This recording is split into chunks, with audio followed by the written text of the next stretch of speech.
Hey everybody, and welcome to The Quiet Practice. This is episode 1, Gratitude. Seeing clearly when life gets loud. Sometimes the quietest moments in your life are actually the loudest in meaning. When everything feels heavy, when the noise of life, work, and expectations get too thick, gratitude cuts through it. I'm not talking about fake positivity. I'm not talking about pretending things are good when they aren't. But what I am talking about is seeing what is still good right where you stand. Welcome to The Quiet Practice. I'm Boyd Levitt, entrepreneur, coach, husband, father. More importantly, I'm a man learning every day to slow down enough to listen. And today, we're talking about gratitude. Not as a word on a coffee mug or a motivational poster, but we're talking about gratitude as a weapon. The quiet weapon that will change how you see everything. Now, I've spent years coaching, training, leading men and women to maximize their potential.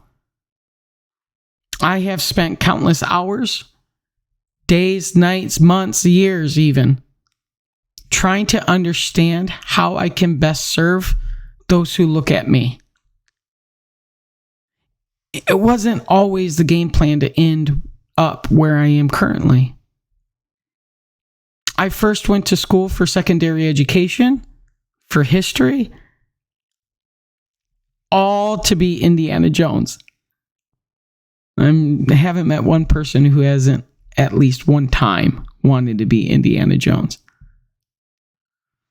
And later in my coaching career, when it transitioned itself to this,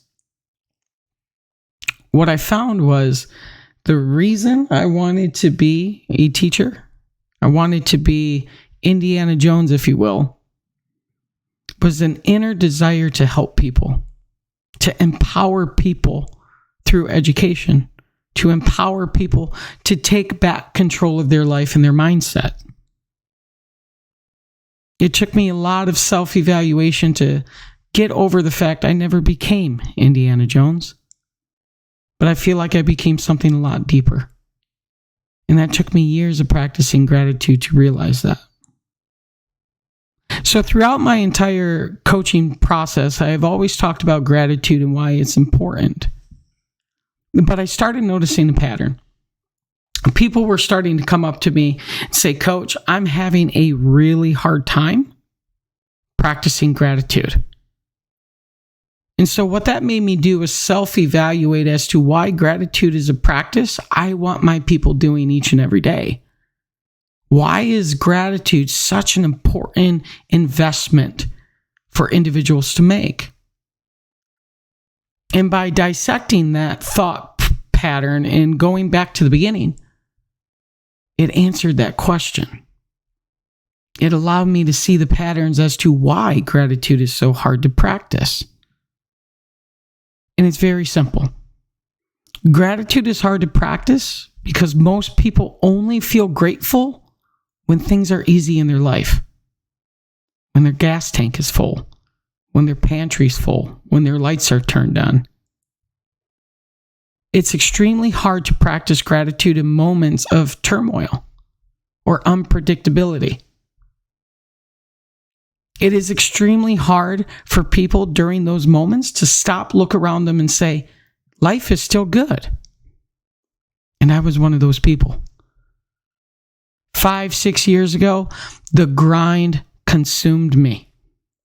I became one with the grind, and that is not a safe place to live. I experienced exhaustion. I had no work-life balance.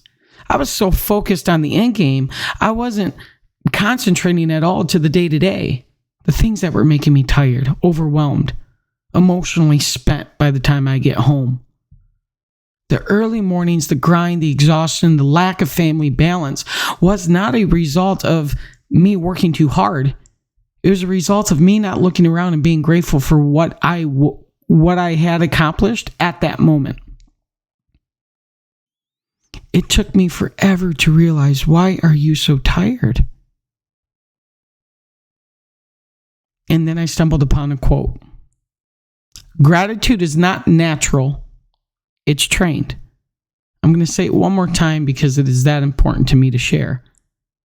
Gratitude is not natural. It's trained. I have a fantastic example as to why this is true. It would have been 3-4 years ago. I had a sales rep come up to me. He goes, "Are you Boyd?" "Yeah, I'm Boyd." "Are you coach? Are you corporate coach?" I go, Yes, I am. "How can I help?" He goes, "Yeah, I was told that I needed to reach out to you because I have a problem. You got 5 minutes?" "Of course." He goes, "I'm having a real issue waking up each and every day and go door knock. I feel burned out. The rejection is starting to get to me. I've been doing this for 5 years." And so I did what anybody else would do in that situation. I thought to myself, "Oh God, how am I going to help this guy?" And so then we sat down, we talked, and I broke it down to simple. Why are you door knocking? Why are you doing what you're doing? There's thousands of jobs out there. Why are you choosing to door knock for 5 years? That's not an accident. And as we spoke and as we continued to go through why he did what he did, build rapport, learn about his family and his situations, as our conversations progressed, we hit about the 2-week mark and I realized exactly what was going on with him because I had lived through the same thing. He wasn't able to see the forest through the trees. He wasn't able to pause and see what he should be grateful for around him. And so when we met back up in person about a week later, we sat down, I looked at him, didn't even say anything, I just stared right at him until he looked at me and realized I was staring at him. He goes, "Everything okay, coach? Are you ready to give me 3 weeks, at least 3 weeks of solid focus?" "Absolutely." No hesitation. Okay. Grabbed out a piece of paper, handed him a pen, and I said, "I have a daily exercise I need you to start doing right now, and we're going to do it right now together." Grab that pen. "Okay, coach, I'm ready." "I need you to start each day by listing 3 specific things that you have earned, not received." I need you to start each day by listing 3 specific things that you have earned, not received. Within those 3 weeks, his performance rose 36%. But more importantly to me, his energy returned. His relationship with his wife got better. When he got home after long days, he still had enough energy to play with his kids. Don't worry, I'm going to go back and explain what I mean by things earned, not received. Because he had the exact same expression I'm sure a lot of you are feeling right now, which is, what does that mean? And I said, these are the 6 things I want you to focus on earning each and every day. Peace, clarity, confidence, patience, perspective, and focus. Those are peace, clarity, confidence, patience, perspective, and focus. He goes, "Coach, I don't know how to earn any of those each day." I go, "It's okay. I want you to earn peace by choosing not to react. When a customer gets mad at you, when your wife is arguing with you, when you stub your toe, I want you to earn peace by choosing not to react emotionally to a bad situation. I want you to learn to take a moment and pause. I want you to earn peace by choosing not to react." He goes, "Okay." I go, "Clarity. What questions do you have for me?" He goes, the same. And so what we did was we broke down his day-to-day habits, how he started his day, when he woke up, what he'd do, because we're looking for patterns that are leading to what is making him not clear when he's starting his day. And what we found was almost every single day, he did the same thing. Make his cup of coffee, sit down, and start scrolling through his news feed. And what he would do was subconsciously he was taking all the negative that he's reading about and he's internalizing it. Now he's starting his day looking through the lens of somebody who is now a little more pessimistic. I said, this is a simple exercise. I want you to replace scrolling with writing instead. He goes, Coach, I'm not a writer. I go, I don't need novels from you. I need you to wake up each and every day just writing down how you feel that day.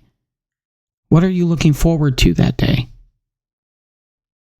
I want you to start understanding yourself deeper so you can have more clarity. He goes, that makes sense, Coach. He goes, what about confidence? I'm pretty confident at the door. I go, I don't need more confidence in your work life. You've been doing this for 5 years. You know what to do. But I need you to have more self-confidence. Do you know how you earn that? He nodded his head. I go, you earn it by doing what you say you would do. If your wife asked you to take out trash and you said you would, you go do it. If you told yourself, I'm going to jog 5 a.m. every day, you're going to get up and do it. You need to learn to trust yourself again. He goes, okay, Coach. How about patience? I go, patience is very simple. I need you to learn to listen instead of trying to prove your point.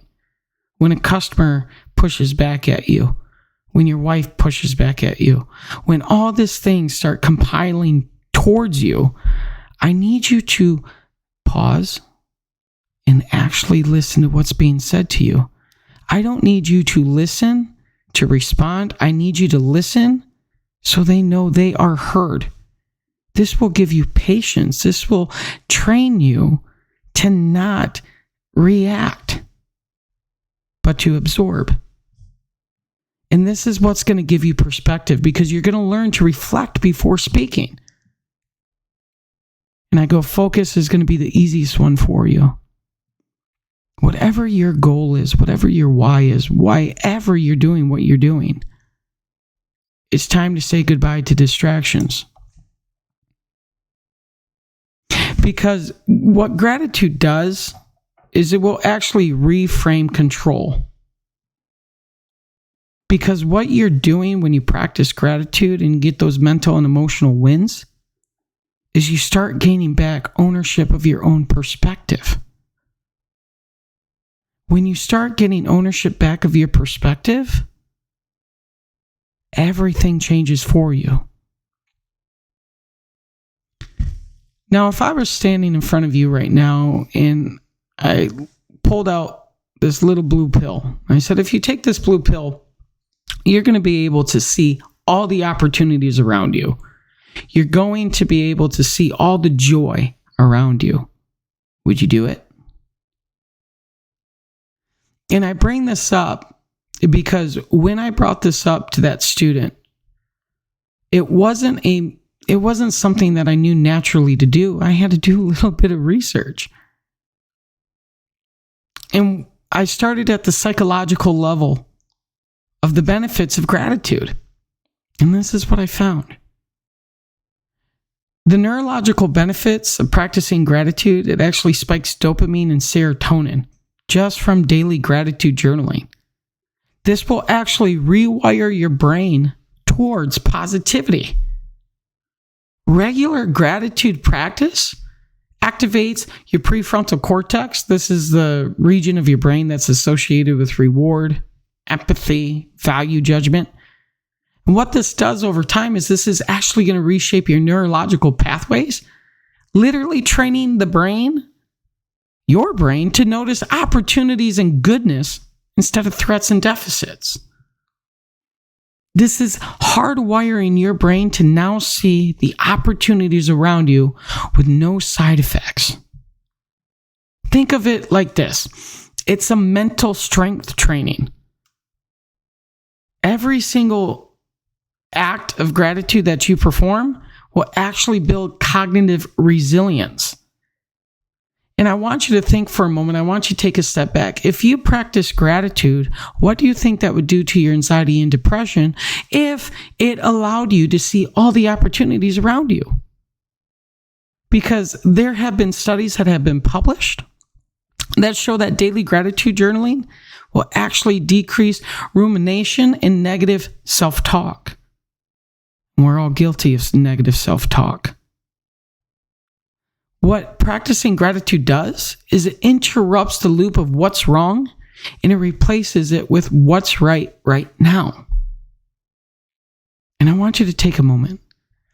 If you could reduce your anxiety and help manage your depression, what do you think that's going to do to your sleep? What do you think that's going to do to your emotional regulation? Writing a gratitude list before bed will actually lower your heart rate and cortisol. And what this does, and why this is important to you, is this will allow the nervous system to relax. People who reflect on gratitude nightly fall asleep faster and report more restorative rest. It will actually make you sleep better. Just by looking around you and being grateful for what is. And when you look around you and you express that gratitude for what is, I'm not asking you to do all this just to get better sleep. I'm asking you to do this to build that relationship with your mom, your dad, your spouse.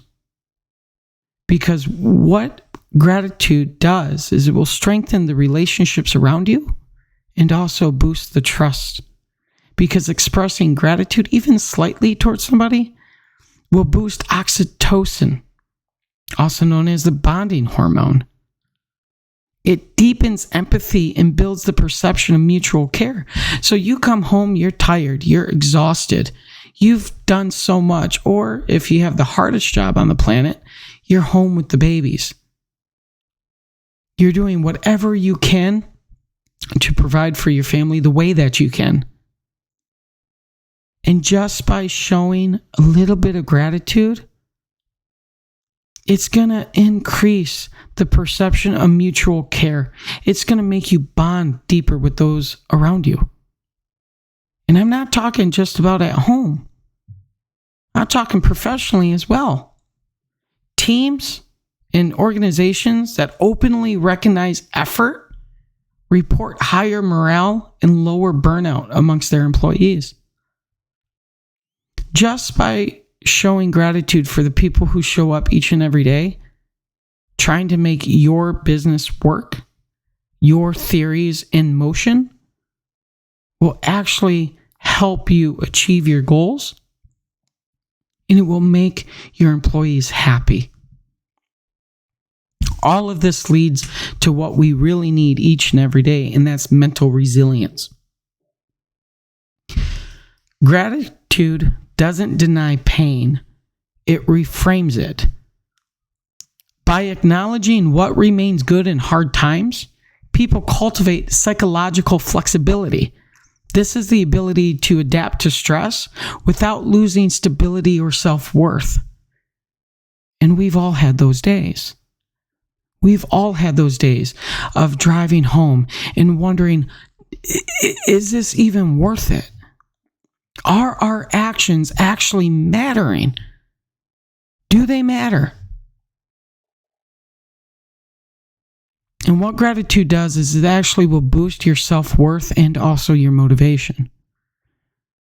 Think about it. When you notice the abundance of good around you, you begin to see yourself as part of it. Gratitude will actually expand your sense of agency and your confidence, reinforcing the belief that your actions do matter.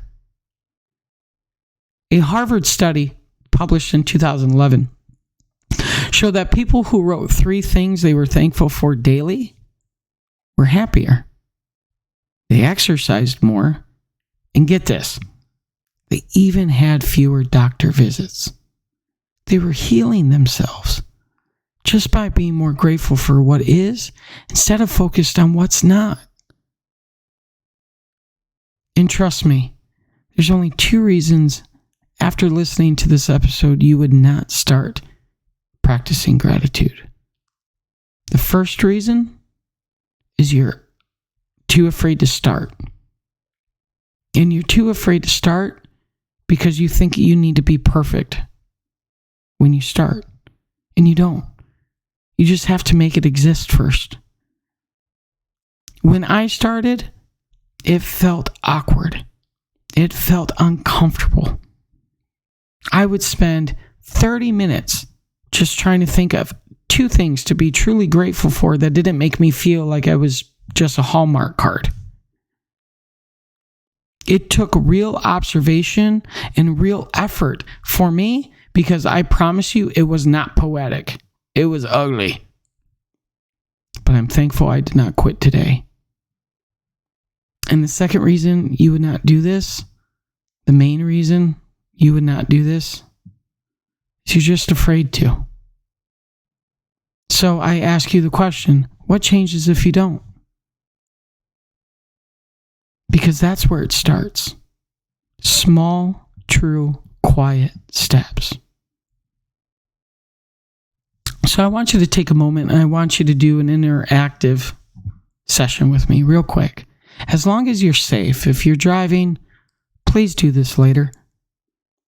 But if you are safe and you're in a good environment to do this, please join me. I'm going to do it with you. Wherever you are right now, I want you to close your eyes. And I want you to think of 3 moments that did not go your way this week. Pretty easy to do. But here's the hard part. I want you to find 1 small gift inside each.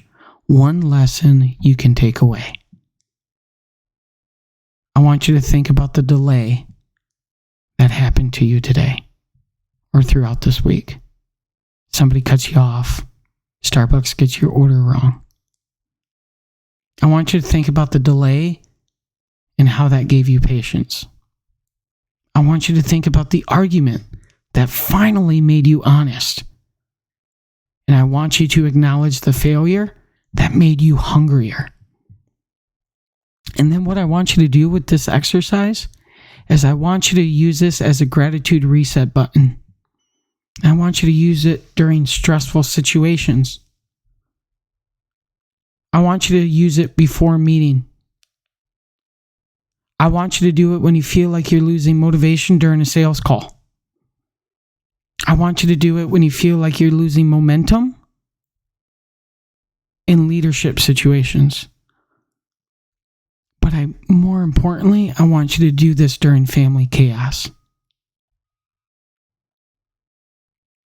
Because if you can practice this exercise, if you can practice gratitude just long enough, you are going to become one of the greats.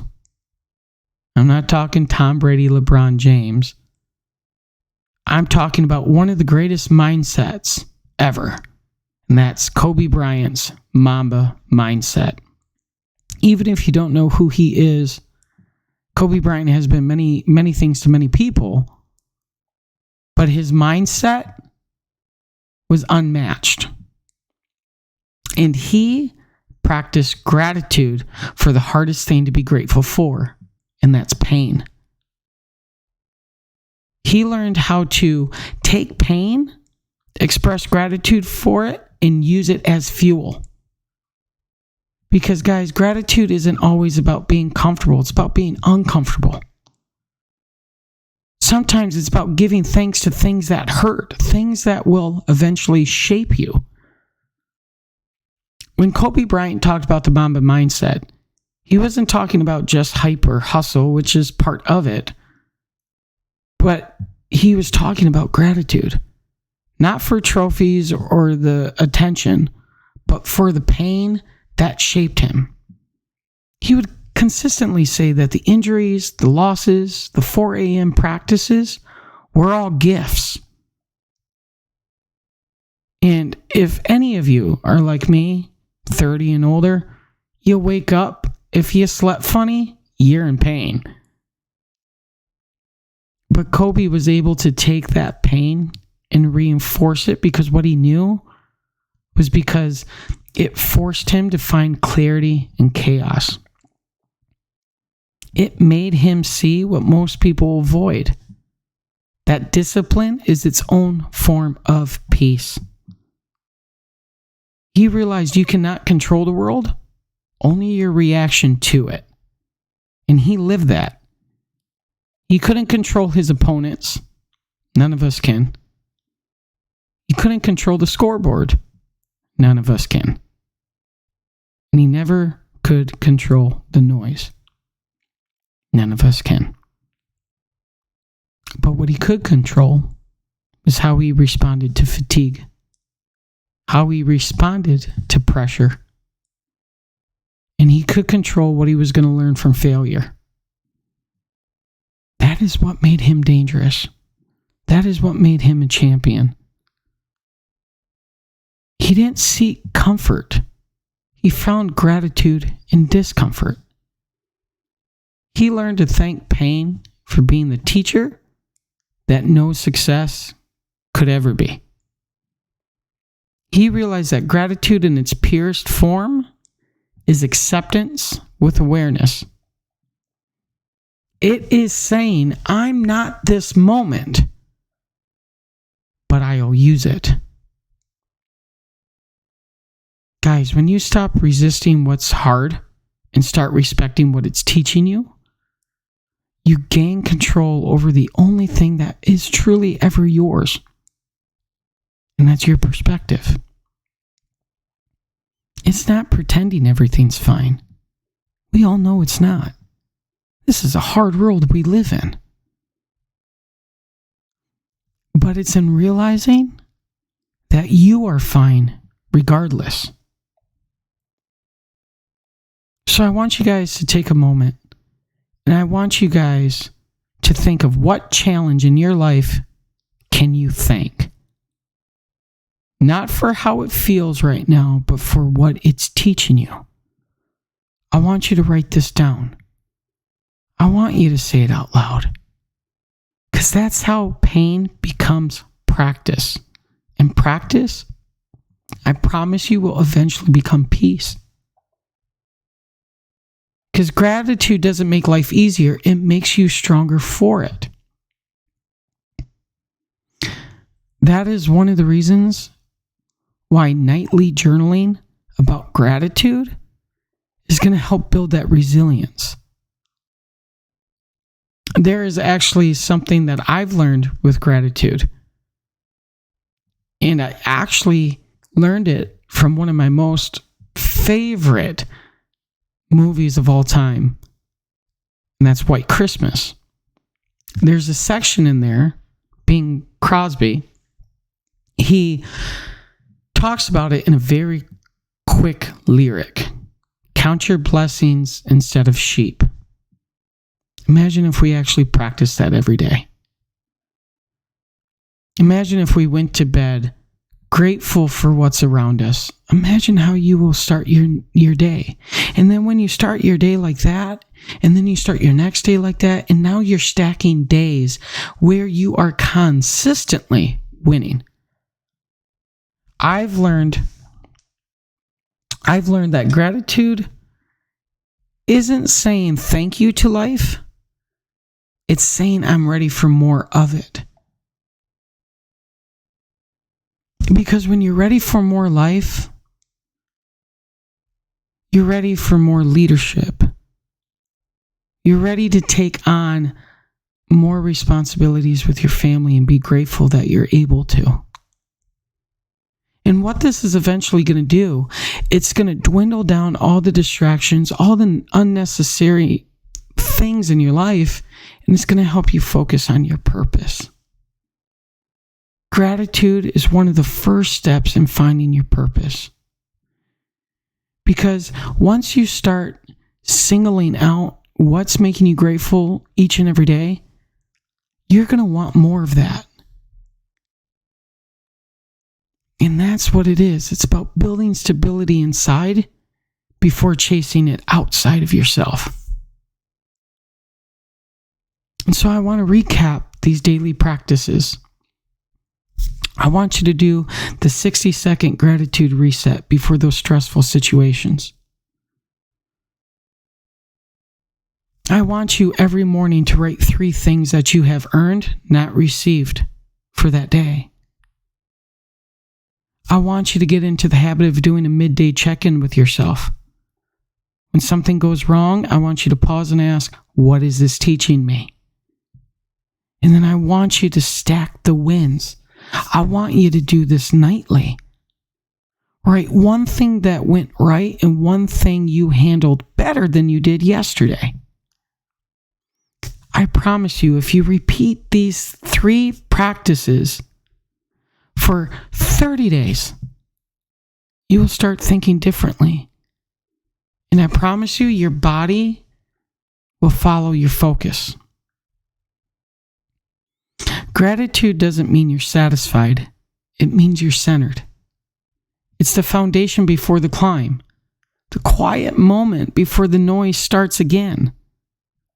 So before you go to bed tonight, I want you to whisper this to yourself. I have enough to begin again tomorrow.